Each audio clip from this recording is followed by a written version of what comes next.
In this episode of Retiring Today, what retirement can look like in your 70s, 80s, and beyond. And strategies you can consider through the different phases of your retirement to help achieve retirement success. Join us for Retiring Today.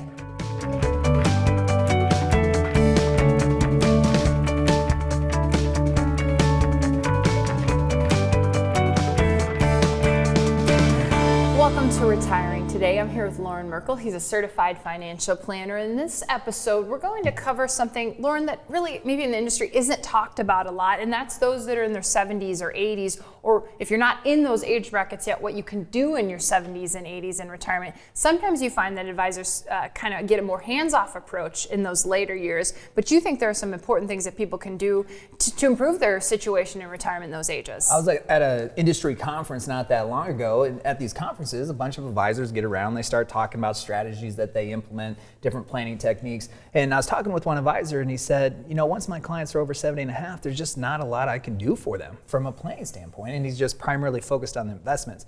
And the reason we're doing this show today is because that seems to be the prevailing thought throughout the industry. Once you reach this 70 and a half age and beyond, just the strategy opportunities go away.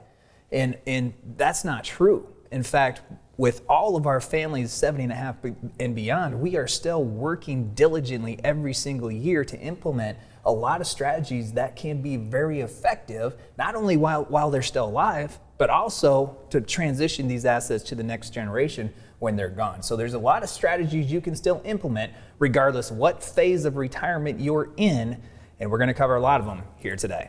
And those strategies all kind of are a piece of the Merkel retirement method, which is something you've been using for a long time that helps you look at the different parts of retirement. You've kind of boiled it down to 5 really important pieces. Yeah, there's a lot of pieces of the retirement puzzle, and we've tried to make this as easy as possible, and that's what the Merkel retirement method is. It's a process of how you put all your pieces of your retirement puzzle together to make a real clear picture. The first piece is the income piece. The second piece is the tax planning piece, healthcare, long-term care planning, legacy planning, and then finally the investment planning piece. Okay, so let's go back to being age 70. Something really important happens halfway through your 70th year of life. The acronym is RMDs. The long version is required minimum distributions. They hit whether you like them or not. Yeah, there's a few half birthdays that retirees or pre-retirees celebrate. 59 and a half is a good one. 63 and a half now is a good one. 70 and a half is this one that's not so great, because what 70 and a half means is now Uncle Sam is going to mandate that you start taking distributions from your pre-tax accounts whether you want to or not. So ideally by this time, you've already implemented some tax planning strategies to minimize what's mandated to take out, but a lot of people haven't. And if that's you, that's okay, because there's still some opportunities that you may have to not only minimize what you pay in Uncle Sam short term, but probably more pertinent is the long-term tax savings. Okay, so Lauren just mentioned 59 and a half and some of the things that happen. We did a whole show on that. It's on our YouTube page. It's Merkel Retirement Planning on YouTube, so you can watch that show if that pertains to you. But 70 and a half, that's what we're going to talk about right now. Lauren's moving over to the board to give us an example of a strategy that you can employ when you hit 70 and a half to help improve your retirement situation. In this example, we have Sharon, and Sharon's 60 years old.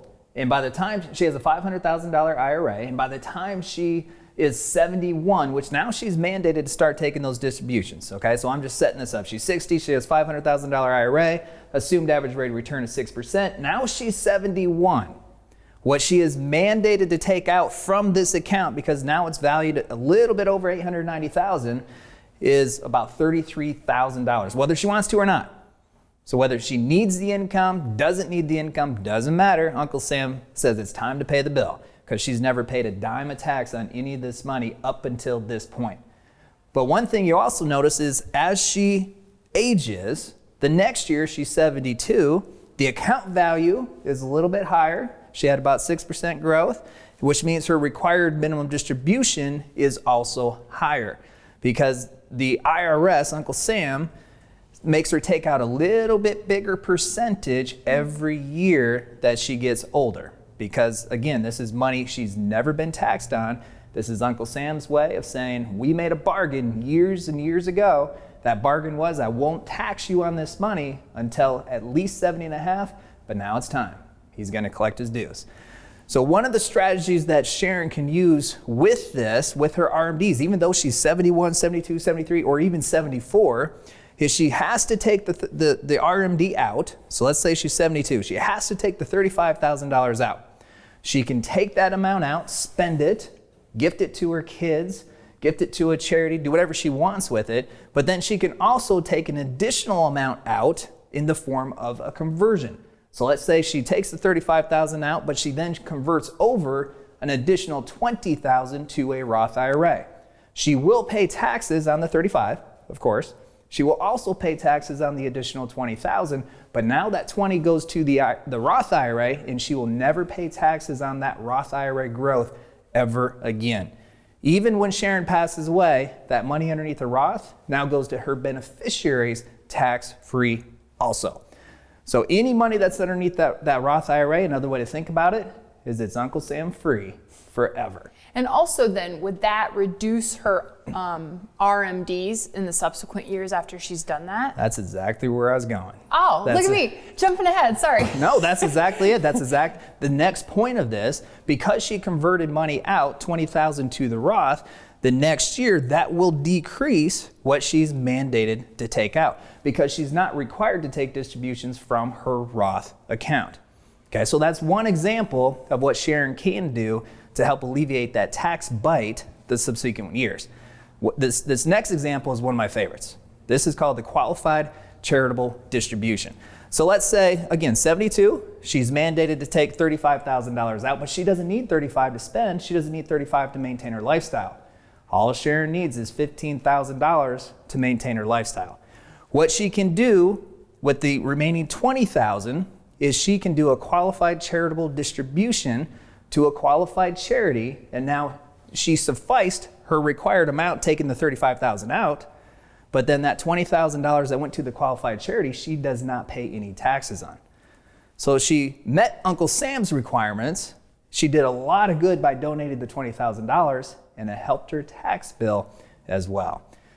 Now, can you do a QCD and a Roth conversion in the same year, or are there some limits on those kinds of things? You most certainly can.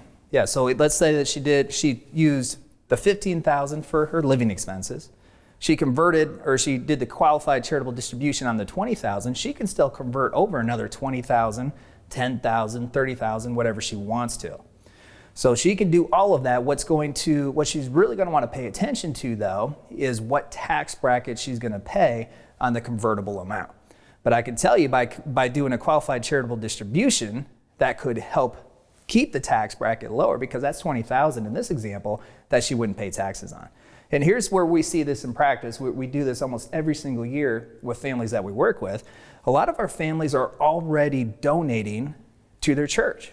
They're donating weekly, they're donating monthly, or they're donating yearly. They're already donating to the church, but they're not using that qualified charitable distribution to do so. So as an example, let's say Sharon every single month donates $1,000 to her church. Well, now that she's over 70 and a half, that $12,000 donation can help suffice what she's mandated to take out, and she doesn't have to pay taxes on that $12,000.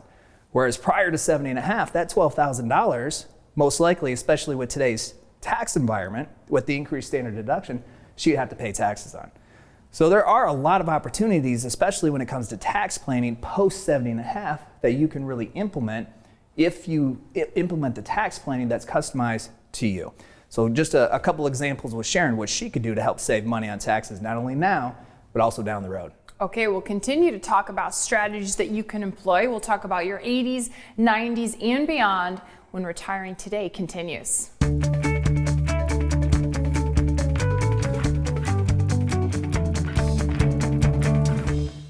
You've worked a lifetime to prepare for retirement, but getting organized can be overwhelming. Important decisions need to be made about Social Security, health care, and retirement income.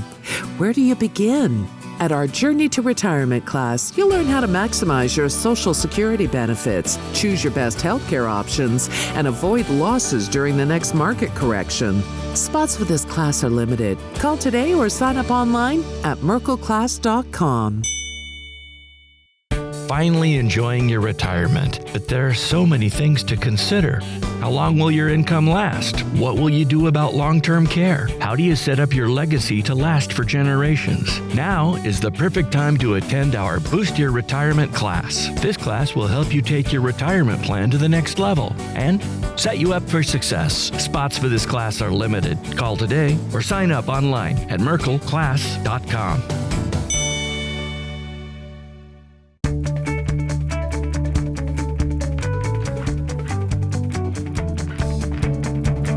Welcome back to Retiring Today. In this episode, we're talking about retirement strategies you can employ in your 70s, 80s, and 90s. I'm here with Lauren Merkel. He's a certified financial planner. And Lauren, I thought the example with the 70s, definitely some things you can do with RMDs, some ways you can get creative and work with your retirement planner to really kind of be more tax efficient. But 80s and 90s, you don't have to put the brakes on actively planning for your retirement either. There's some things you can do even in those years as well. Well, we have 80s and 90-year-old families that we work with, and we're still actively engaged. I mean, there's a couple that came to us a couple years ago. They were already in their 80s, and we're meeting with them multiple times this year alone just to reorganize their plan, make sure that it does everything that they really want it to do. And what we've really been focused on lately is getting the kids involved.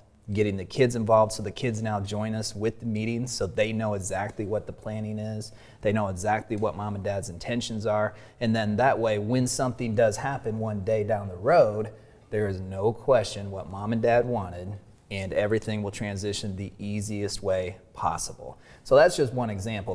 But there's still, even if you're 80 or even 95, there's still strategy you can put in place to make sure that whatever it is you want to have happen will happen the right way. And I've got to imagine getting the kids involved is not only helpful for the parents, but I'm sure, when I think of my own parents, when they get in their 80s, I'm going to, hey, what's your plan? What's going on? Oh, I'm working with somebody. Don't worry about it. Don't worry about it. I bet that puts the kids at ease too, to kind of see who the people are that have helped them with this really important process. The kids love it, and we love it too, because now we're all sitting in the same room and everybody's talking while everybody is coherent and everybody can talk about what the vision really looks like. And the kids buy into it. We develop the relationship with the kids. And whether we end up working with the kids or not, that's not really our main concern. Our main concern is making sure moms and dad's wishes are fulfilled and everything transitions to the kids, the beneficiaries, in the easiest way possible. So this goes back to that communication, right? This is about the communication between the parents, the kids, the retirement planner, the tax planner, if there's a CPA that needs to be involved, or the estate planning attorney, if an estate planning attorney needs to be involved, just to make sure that everything transitions the best way possible. And do you find that the conversations, when you first sit down with families, sometimes they're in their 50s. That's kind of when, the pre-retirees, or maybe sometimes the first time you talk to people. And then when you sit down with them again in the 80s, what are maybe the biggest changes that happen as far as the conversation goes? The biggest change is when we're working with families in the pre-retirement phase, they're really focused about how are they going to get through their retirement. How are they going to get to leaving their employer, still delivering the income they need to, making sure, having confidence that they're not going to run out of money before they run out of time. They're worried about all those kinds of things. And then as they transition through the different retirement phases, their focus also transitions. And so now they're in their 80s, they may be in their 90s, and now the focus is really about transitioning to the next generation. And sometimes it's not even after they're gone. Sometimes they really have confidence that the plans work, right? There's 20 to 25 years of them seeing how the planning has really been effective in accomplishing all their goals. So sometimes it's, how do we transition? How do we start gifting to our kids? How do we start gifting more to the charities while they're alive to see them enjoy it? But certainly at that point, they're also concerned about what happens to things when they're gone. So the conversation is completely different most of the time. And I think when you first sit down with them, yes, you have a conversation about if a spouse passes first. We're obviously talking about married couples here, but probably when you reach those 80s and 90s, that conversation gets a little more serious. I mean, in the 50s, it's a little harder to imagine. Do you make new decisions or different decisions, or do you just kind of revisit the decisions that you might have made back in when you were in your 50s? Well, what we find for married couples in their 80s is those conversations come to them much easier. Right now, the reality, they've experienced life a lot, and they know that the inevitableness of mortality is actually going to take place, and a lot of the other things they're concerned about are taken care of, and they've seen how that has actually worked and come to fruition. So they now are starting, that conversation is much easier. When you're in your 50s, not everybody wants to talk about when they're gone, right? Because they still have a lot of life to live. They still have a lot of dreams and ambitions. They're feeling really good. They're energetic. They want to go out and tackle this thing called retirement. So the conversation does shift because their energy and their focus shifts. Okay, so people that are in their 80s and 90s sometimes maybe do have some of the assets that they're still, for lack of a better term, kind of sitting on, and they have some capital gains concerns in those ages? Yeah, they certainly do, and especially sitting in the heartland of America where there's a lot of farmland. And farmland, I mean, if you have 300 acres of farmland, that's a valuable asset. And we could be talking about second generation, third generation farmland where there may not be any debt on it, and there's a really small or low amount of cost basis. So you're talking about capital gains.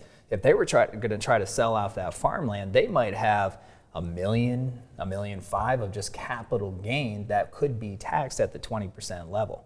Or they have $300,000 in stock that they've held on to for a while. We ran into that situation not long ago. $300,000 was one single stock. They bought it a long time ago. $300,000 total value, about $150,000 of capital gain. Wow. So how do you approach that situation where he doesn't want the money, he doesn't need it, but now how does he get it where he wants to get it without all of the capital gain and the losses due to the taxation? And this is the time when the need for long-term care really becomes important. Yeah, this is when they really start to see the planning really work out for them. With all of our retirement plans, there's a long-term care plan in place. There's multiple ways that our families choose to cover long-term care. Sometimes it's self-insuring, but however they chose to do that, when they're in their mid-80s, low 80s, this is when we really see the need for long-term care really start to be more prominent. And almost every single year, we see one of our families transition into some type of long-term care. And so far, every single family has been able to successfully transition into long-term care, and it hasn't upset the surviving spouse. And that's really the outcome that most people communicate to us that they're looking for. In the event they have long-term care need, that they can get through that long-term care experience financially well, and then it's not going to disrupt the rest of their surviving spouse's retirement, because long-term care is really expensive. With our families today, our families are paying somewhere between $3,500 a month upwards to $10,000 a month for long-term care. So if you're 80 years old, 85 years old, and all of a sudden you need an extra $10,000 a month for this care, that could seriously disrupt many people's retirements and many people's surviving spouses' retirements. And that's why the planning for long-term care, even if you're 55, the planning for long-term care is absolutely essential because it is so expensive. And those are today's prices. 20 years from now, imagine the cost of a long-term care facility. Yeah, it will only go up. Now it's time for our Ask the Advisor segment. We've got a question from Lisa in Ames. Lisa asks, how often should I have my will reviewed? If you have a question for the advisor, there's a number on your screen. You can text the question to the number on your screen. We'll try to answer it on this show. We'll answer Lisa's question when Retiring Today continues.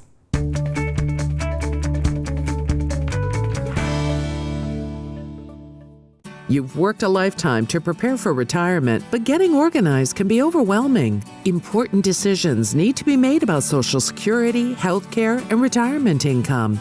Where do you begin? At our Journey to Retirement class, you'll learn how to maximize your Social Security benefits, choose your best health care options, and avoid losses during the next market correction. Spots for this class are limited. Call today or sign up online at merkelclass.com. Finally enjoying your retirement, but there are so many things to consider. How long will your income last? What will you do about long-term care? How do you set up your legacy to last for generations? Now is the perfect time to attend our Boost Your Retirement class. This class will help you take your retirement plan to the next level and set you up for success. Spots for this class are limited. Call today or sign up online at merkelclass.com.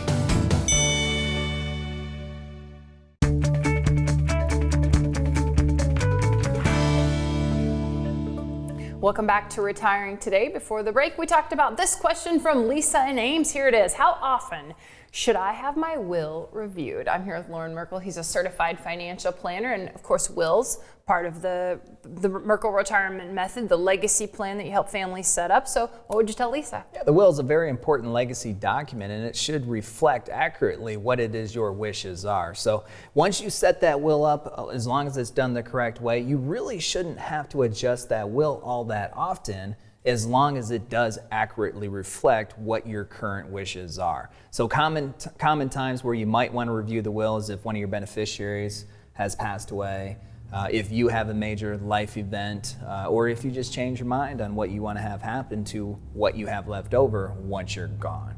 So if you're looking for a general rule of thumb, review it every 4 to 5 years.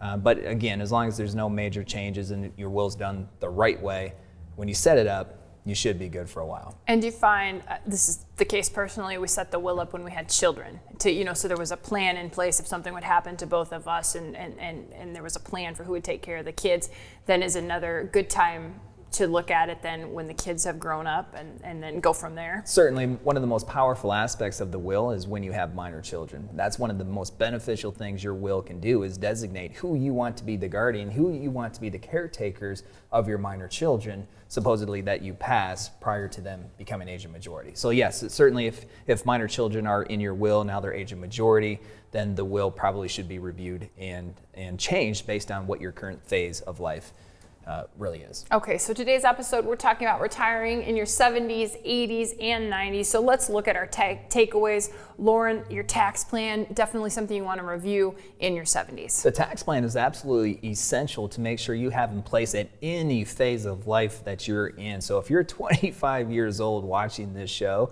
kudos to you, review your tax plan. If you're 75 years old and you're watching this show, your tax plan should be reviewed. Everybody should review their tax plan on a yearly basis, because lives change, but also this tax code changes all the time. And one of the most wealth eroding factors in your retirement is probably going to be Uncle Sam. So the best way to mitigate the impact of taxation, review the plan and make sure you have the best strategies in place year over year. And the key, of course, at 70.5 is those RMDs. Another takeaway from today, evaluate your income and investments with your capital gains. Yeah, that goes back, that's hand in hand with tax planning, and there's no surprise. When you take income, whether it's from accounts that you could experience capital gains or dividends, or accounts like your pre-tax IRAs where you're gonna pay taxes at your ordinary income, it needs to be evaluated. So just like your tax plan needs to be evaluated every year, you should evaluate your income plan at the same time in the same breath, because what you do over here could seriously impact what you do over here and vice versa. And if it feels like we're saying the word evaluate a lot and you're trying to remember when the last time you looked at your will or when, what your RMDs are, you don't necessarily have to keep track of all these milestones if you have a team in place, because the nice thing is they'll keep track of it for you. Well, that's the thing, and we get this question all the time what people say to us is, I've been working with my advisor for 15 years. How come my advisor has never talked to me about these strategies? How come we've never approached planning in this way? And the reason that is because there's two different types of advisors. There's the accumulation advisor, and then there's a retirement planner. The reason we talk about these all the time is because we are retirement planners. This is what we focus on. This is what we specialize on every single day. So it's not your advisor's fault. It's just not what your advisor does. Your advisor focuses on the accumulation years when you're 20, 30, 40, 50, and works through all those different strategies that you need to work through at that point. It's just now you're in a different phase of your life, and those strategies need to change to reflect the current phase of your life that is in, and therefore the team of specialists that you have the team of specialists that you have working with you should probably also change, because their specialties are different than the current team you have working in place for you. And those different facets of pre-retirees and what they're focused on are also exactly what you teach in these different classes. Rolling out now are some real specified classes. Before it was a kind of a general class, which was great. You learned a little bit about everything, but part of what the team here at Merkel Retirement Planning has done some more specific classes that are launching. Tell us about those. Yeah, we're so excited about the new classes that we have coming out. And what we've done is we specifically categorize what phase of life are you in and match that up with the content that you're most excited to learn about. So as an example, if you have not retired yet, that means you're in the pre-retirement phase. So if you're 55 to 65, haven't retired yet, what you're trying to accomplish is different than what somebody who's 70 and a half has been retired for 5 years is trying to accomplish. So we have a pre-retirement class that all we're talking about is the pre-retirement type strategies. How to put yourself in the best position going forward to successfully retire and then go forward through retirement. And then we have a class specifically designed for those of you who are already retired. If you're already retired, you've already made your Social Security decisions, then all the Social Security strategies are not necessarily that applicable to you. So we're going to focus on the things like we talked about with Sharon, when she's 71 and 72, and she's executing these pretty cool ideas like QCDs and Roth conversions, that type of stuff that is most applicable to your situation. And then we also have a class specifically designed for women. Women typically outlive men, and the latter part of those years is when a lot of the health issues come into play. Also, women are typically the caregivers for their husband who is ailing, and also for other members of the family. So their situation and the requirements of the plan for their situation is different. So we have a class that's taught by women for women. Okay, so if you want more information on those classes, you can go to merkelplan.com, merkelplan.com. So they'll tell you about each of those specific classes, when they are, where they're located, and you can sign up for free on our website. You can always call the offices too if you have more questions about one of the specific classes that you just heard Lauren talking about. So continuing to educate people, something I know, Lauren, you're really passionate about. So some resources that we have available. We have a YouTube channel, so we've got past episodes. Oh, we've got one on 59 and a half. If that's, an age that you're concerned about or coming up for you, you can learn about that. We've also got a podcast we've just launched called Retiring Today, and we're having a lot of fun kind of talking about subjects on Retiring Today, the podcast. So you can find that where you subscribe to podcasts. But we'll keep, of course, doing this TV show, and it's called Retiring Today, and we thank you for watching.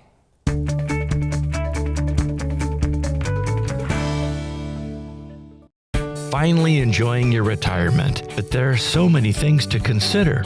How long will your income last? What will you do about long-term care? How do you set up your legacy to last for generations? Now is the perfect time to attend our Boost Your Retirement class. This class will help you take your retirement plan to the next level and set you up for success. Spots for this class are limited. Call today or sign up online at merkelclass.com.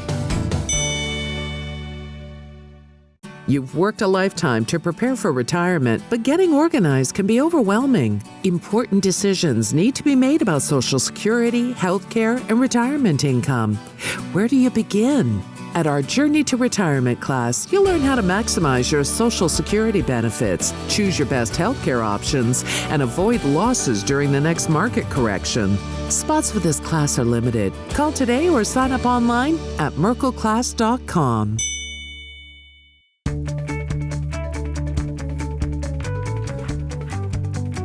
From our family to yours, we hope you have a wonderful weekend. We hope you enjoyed the show. We'll see you next week.